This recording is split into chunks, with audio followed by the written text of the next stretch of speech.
Gazze zaferin mübarek olsun Gazze. Gazze zaferin mübarek olsun. Gazze zaferin mübarek olsun.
Bir de sürücü kursu araçları var, onlara dikkat edelim.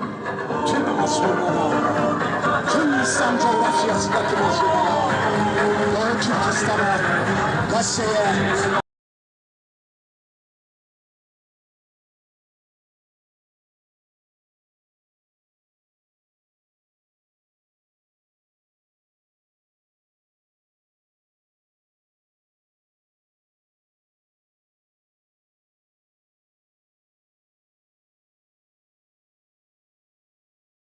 İşgalci Siyonist çeteye baş eğdiren Gazze direnişini selamlıyoruz.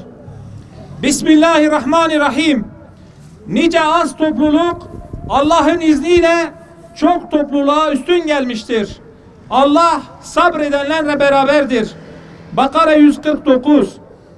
Tarih bir daha Allah'ın izniyle azların çoklara galip geldiğine şahitlik etti.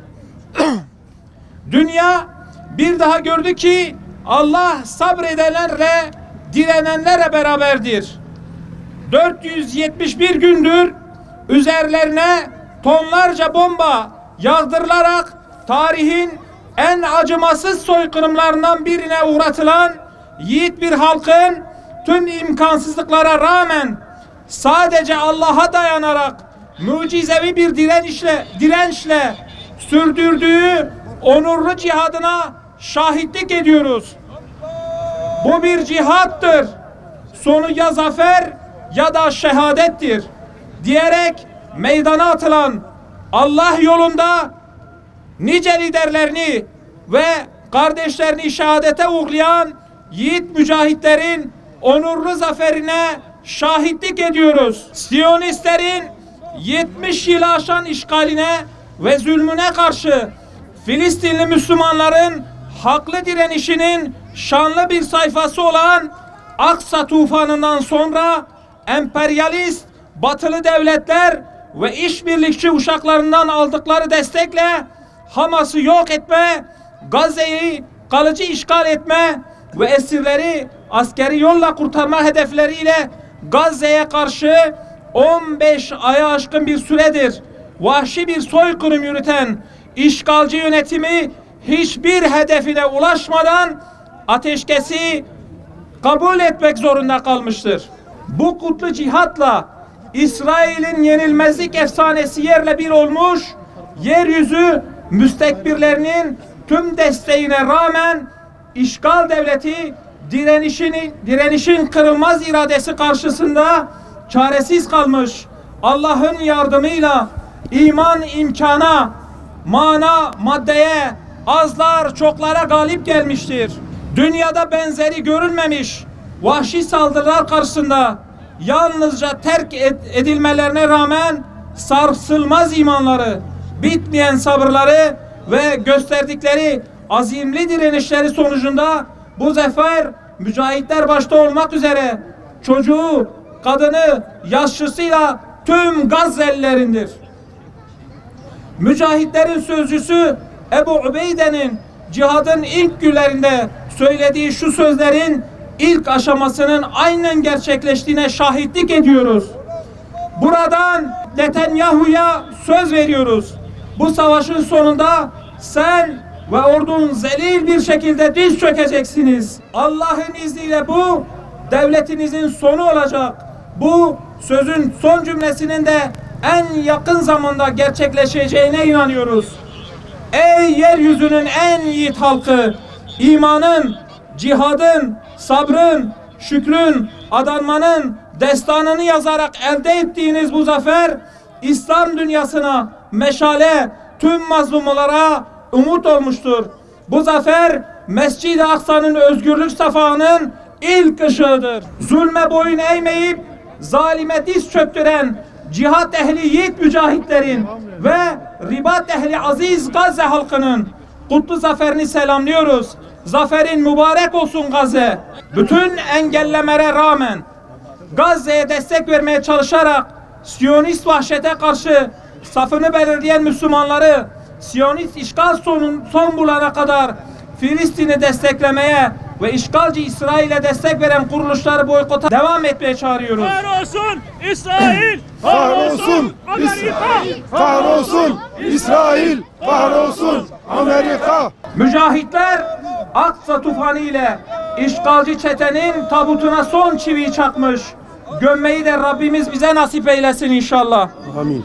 Allah'tan Müslümanlara sevinecekleri nice zaferler nasip etmesini diliyoruz. Sevinin Müslüman kardeşlerim. Bugün zafer günüdür. Sevinin Müslümanlar. Rabbim Gazze'ye zafer nasip eyledi. Allah'ım, Filistinli kardeşlerimizin bir asra yakındır. Verdikleri bu mücadelede şehit olan kardeşlerimize rahmet eyle Allah'ım. Gazi olan kardeşlerimize sağlık, sıhhat, afiyet nasip eyle Allah'ım. Bizleri de bu şehitlerin ecrinden mahrum eyleme Allah'ım. 7 Ekim'den bu yana sabırla, metanetle ve dünyada görülmemiş fedakarlıkla birlik ve kardeşlik içerisinde lanetlenmiş İsrail ve onun destekçilerine diz çöktüren ve bu zaferi nasip eylen Allah'ım, şükürler olsun sana.